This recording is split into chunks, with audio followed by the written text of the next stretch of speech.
ಸುಮಾರು 5,000ದಷ್ಟು ಕಳೆದ ಜನಸ್ಪಂದನ ಕಾರ್ಯಕ್ರಮದಲ್ಲಿ ಅರ್ಜಿಗಳು ಬಂದಿದ್ದು.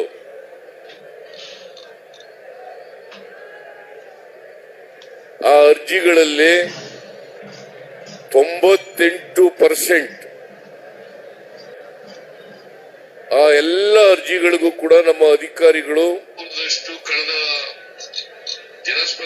ಅವರ ಸಮಸ್ಯೆಗಳಿಗೆ ಪರಿಹಾರ ಕೊಡ್ತಕ್ಕಂತ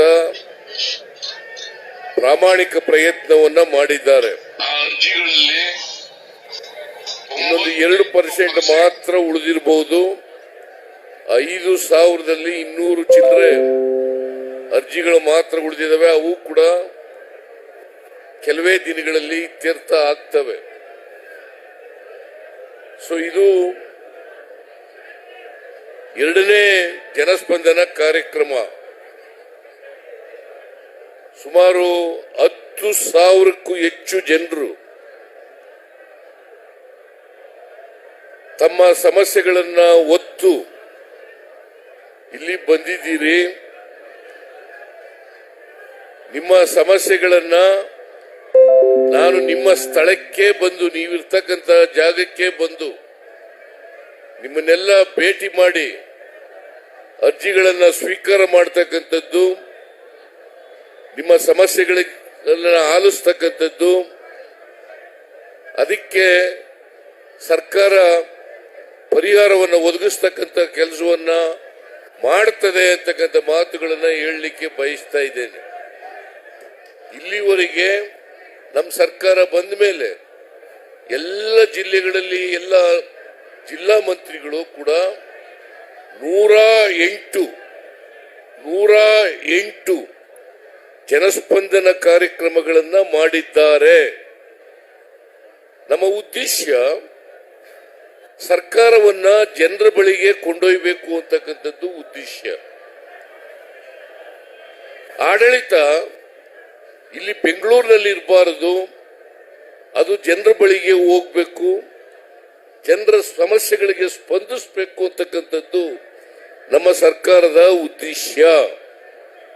ಯಾಕಂತಂದ್ರೆ ನಾನು ಅನೇಕ ಸಾರಿ ನೋಡಿದ್ದೇನೆ.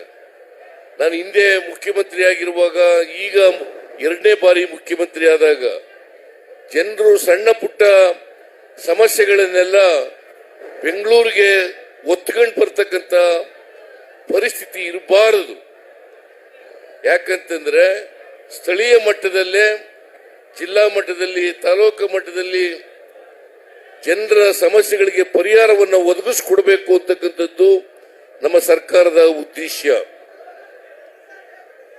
ಒಂದು ವೇಳೆ ತಾಲೂಕು ಮಟ್ಟದಲ್ಲಿ, ಜಿಲ್ಲಾ ಮಟ್ಟದಲ್ಲಿ ನಿಮ್ಮ ಸಮಸ್ಯೆಗಳಿಗೆ ಪರಿಹಾರ ಸಿಕ್ಕದೆ ಹೋದರೆ, ಅದು ರಾಜ್ಯ ಮಟ್ಟಕ್ಕೆ ಬಂದ್ರೆ ನಾನು ಆ ಸಮಸ್ಯೆಗಳಿಗೆ ಪರಿಹಾರ ಕೊಡ್ತಕ್ಕಂಥ ಪ್ರಯತ್ನವನ್ನು ಮಾಡುತ್ತೇವೆ. ಆದರೆ ನಿಮ್ಮ ಸಮಸ್ಯೆಗಳು ಕಾನೂನುಬದ್ಧವಾಗಿದ್ರೆ, ನಿಮ್ಮ ಸಮಸ್ಯೆಗಳು ಪರಿಹಾರ ಮಾಡತಕ್ಕಂಥ ರೀತಿನಲ್ಲಿ ಇದ್ರೆ, ಆ ಎಲ್ಲ ಸಮಸ್ಯೆಗಳಿಗೂ ಕೂಡ ಪರಿಹಾರ ಸಿಕ್ಕೇ ಸಿಗ್ತದೆ ಅಂತಕ್ಕಂಥ ಮಾತುಗಳನ್ನು ಹೇಳಲಿಕ್ಕೆ ಬಯಸ್ತಾ ಇದ್ದೇನೆ. ಅದರಿಂದ ಈಗ ನೀವು ನವೆಂಬರ್ 27ನೇ ತಾರೀಕು ಕೊಟ್ಟಿದ್ದಂತ ಅರ್ಜಿಗಳಿಗೆ 98% ಪರಿಹಾರ ಆಗಿದೆ ಅಂತಂದ್ರೆ, ಬಹುತೇಕವಾಗಿ ಎಲ್ಲ ಸಮಸ್ಯೆಗಳಿಗೂ ಕೂಡ ಪರಿಹಾರವನ್ನು ಕೊಡ್ತಕ್ಕಂಥ ಪ್ರಯತ್ನವನ್ನು ಮಾಡಿದ್ದೀವಿ. ನಾನು ಅಧಿಕಾರಿಗಳಿಗೆ ಸ್ಪಷ್ಟ ಸೂಚನೆಯನ್ನು ಕೊಟ್ಟಿದ್ದೇನೆ. 3 ತಿಂಗಳೊಳಗಡೆ ಎಲ್ಲ ಅರ್ಜಿಗಳ ವಿಲೇವಾರಿ ಮಾಡಬೇಕು, ಅವರ ಸಮಸ್ಯೆಗಳಿಗೆ ಪರಿಹಾರವನ್ನು ಕೊಡಬೇಕು. ಒಂದು ವೇಳೆ ಕಾನೂನು ರೀತಿಯ ಕೊಡ್ಲಿಕ್ಕೆ ಆಗದೆ ಹೋದ್ರೆ, ಆಗ್ಲಿಕ್ಕೆ ಆಗದೆ ಹೋದ್ರೆ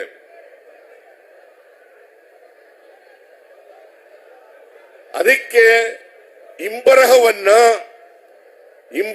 ಇಂಥ ಕಾರಣಗಳಿಗೋಸ್ಕರ ನಿಮ್ಮ ಸಮಸ್ಯೆಗೆ ಪರಿಹಾರ ಕೊಡಕ್ಕಾಗಲ್ಲ, ಇದು ಕಾನೂನಿಗೆ ವಿರುದ್ಧ ಆಗಿರೋದ್ರಿಂದ ಅಥವಾ ಮಾಡಲಿಕ್ಕೆ ಬಾರದೇ ಇದ್ದರಿಂದ ನಿಮ್ಮ ಸಮಸ್ಯೆಗೆ ಪರಿಹಾರ ಕೊಡ್ಲಿಕ್ಕೆ ಆಗಿಲ್ಲ ಅಂತಕ್ಕಂಥ ಇಂಬರಹ ಅದು ಯಾರು ಅರ್ಜಿ ಕೊಟ್ಟಿದ್ದಾರೆ ಅವರ ವಿಳಾಸಕ್ಕೆ ತಲುಪಿಸಬೇಕು ಅಂತಕ್ಕಂಥದ್ದನ್ನು ಕೂಡ ಸ್ಪಷ್ಟವಾದಂತ ಸೂಚನೆಯನ್ನ ಅಧಿಕಾರಿಗಳಿಗೆ ಕೊಟ್ಟಿದ್ದೇನೆ. ಅದರಿಂದ ಯಾರೂ ಕೂಡ ನಿಮ್ಮ ಅರ್ಜಿಗಳ ಮೇಲೆ ನಮಗೇನು ಪರಿಹಾರ ಸಿಕ್ಲಿಲ್ಲ ಅಂತಕ್ಕಂಥ ಭಾವನೆ ಬರಬೇಕಾದಂತ ಅಗತ್ಯ ಇಲ್ಲ. ಎಲ್ಲ ಸಮಸ್ಯೆಗಳಿಗೂ ಕೂಡ ಪರಿಹಾರವನ್ನು ಒದಗಿಸ್ಕೊಡ್ತಕ್ಕಂಥ ಕೆಲಸವನ್ನ ಮಾಡ್ತೇವೆ. ನಾವು ಈ ಜನಸ್ಪಂದನ ಕಾರ್ಯಕ್ರಮವನ್ನ ಹಮ್ಮಿಕೊಂಡಿರ್ತಕ್ಕಂಥದ್ದು ಆಡಳಿತ ಚುರುಕಾಗಬೇಕು, ಆಡಳಿತ ಚುರುಕುಗೊಳ್ಳಬೇಕು, ಆಡಳಿತ ಜನರ ಸಮಸ್ಯೆಗಳಿಗೆ ಸ್ಪಂದಿಸ್ತಕ್ಕಂಥ ರೀತಿಯಲ್ಲಿ ಇರಬೇಕು. ಯಾಕಂತಂದ್ರೆ ನಾವು ಅನೇಕ ಕಾರ್ಯಕ್ರಮಗಳನ್ನ ಮಾಡ್ತೀವಿ, ಬಡವರ ಕಾರ್ಯಕ್ರಮಗಳು. ಈ ಬಡವರ ಕಾರ್ಯಕ್ರಮಗಳು ಯಾವ ಫಲಾನುಭವಿ ಇದ್ದಾನೆ ಆ ಫಲಾನುಭವಿಗೆ ನೇರವಾಗಿ ತಲುಪಬೇಕು. ಈಗ 5 ಗ್ಯಾರಂಟಿಗಳನ್ನ ಘೋಷಣೆ ಮಾಡಿದೀವಿ. ನಾವು ಅಧಿಕಾರಕ್ಕೆ ಬಂದು ಇನ್ನು 9 ತಿಂಗಳುಗಳಾಗಿಲ್ಲ. ಈ 8 ತಿಂಗಳುಗಳಲ್ಲೇ ಎಲ್ಲ ಗ್ಯಾರಂಟಿಗಳನ್ನು ಕೂಡ ಜಾರಿ ಮಾಡಿದ್ದೇವೆ. ಬಿಜೆಪಿಯವರು ಗೇಲಿ ಮಾಡ್ತಿದ್ರು, ಈ ಗ್ಯಾರಂಟಿಗಳನ್ನ ಜಾರಿ ಮಾಡ್ಲಿಕ್ಕೆ ಸಾಧ್ಯ ಇಲ್ಲ. ಒಂದು ವೇಳೆ ಮಾಡಿದ್ರೆ ಕರ್ನಾಟಕ ರಾಜ್ಯ ಆರ್ಥಿಕವಾಗಿ ದಿವಾಳಿ ಆಗ್ಬಿಡ್ತದೆ, ಮಾಡಕ್ ಸಾಧ್ಯನೇ ಇಲ್ಲ ಅಂತ ಹೇಳಿದ್ರು.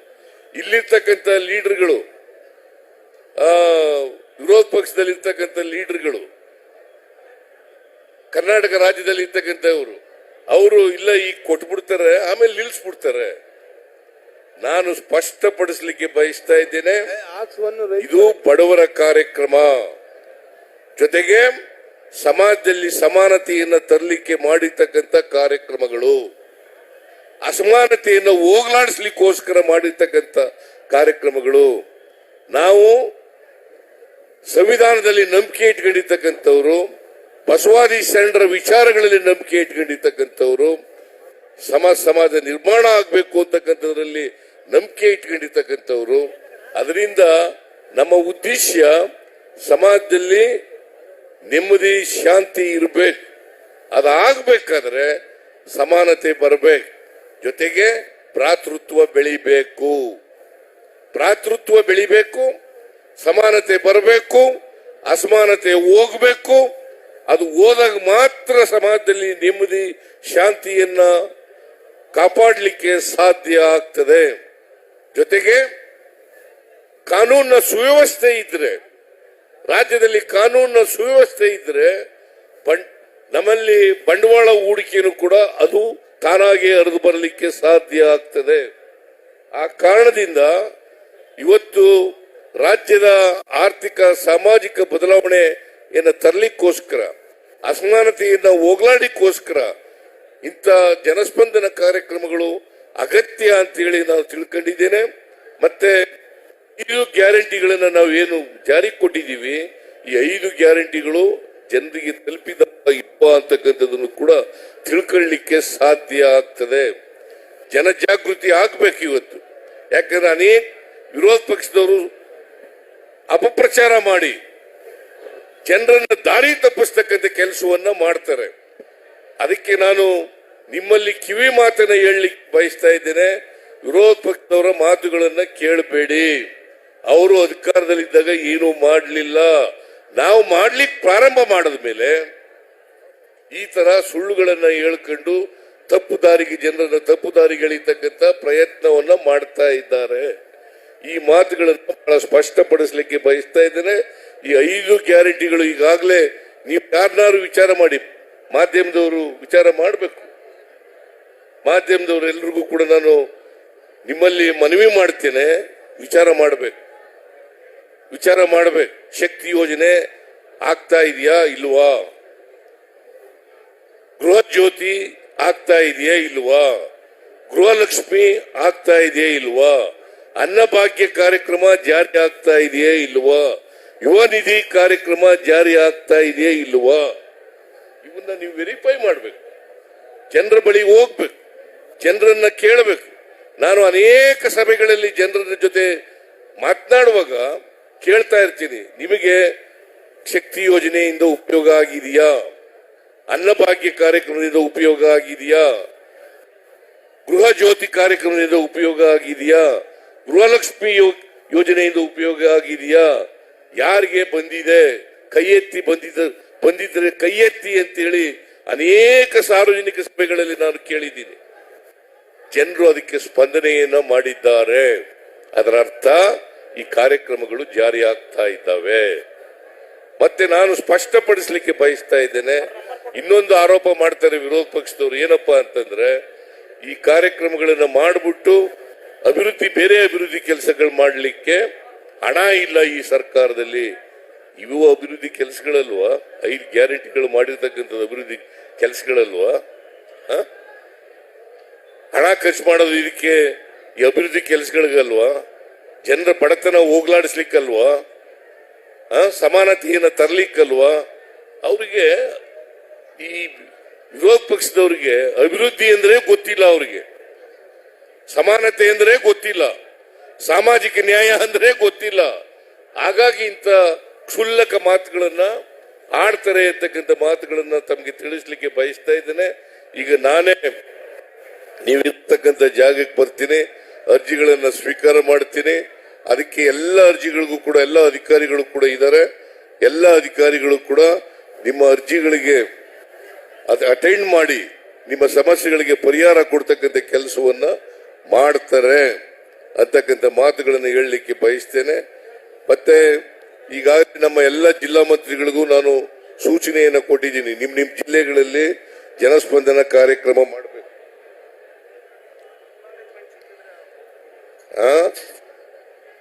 ಆಮೇಲೆ ನೀವು ಎಲ್ಲೆಲ್ಲಿ ಕೂತಿದ್ದೀರಿ ಅಲ್ಲೇ ಬರ್ತೀನಿ, ಅಲ್ಲೇ ಬಂದು ಅರ್ಜಿಗಳನ್ನ ಸ್ವೀಕಾರ ಮಾಡಿ ನಿಮಗೆ ನಿಮ್ಮ ಸಮಸ್ಯೆಗಳಿಗೆ ಸ್ಥಳದಲ್ಲೇ ಪರಿಹಾರ ಕೊಡ್ಲಿಕ್ಕೆ ಸಾಧ್ಯ ಆದ್ರೆ ಕೊಡ್ತೀವಿ. ಇಲ್ಲದೆ ಹೋದ್ರೆ ಕೆಲವೇ ಅಕ್ನಾಲೆಜ್ಮೆಂಟ್ ಕೂಡ ಕೊಡ್ತೀವಿ ನಿಮಗೆ.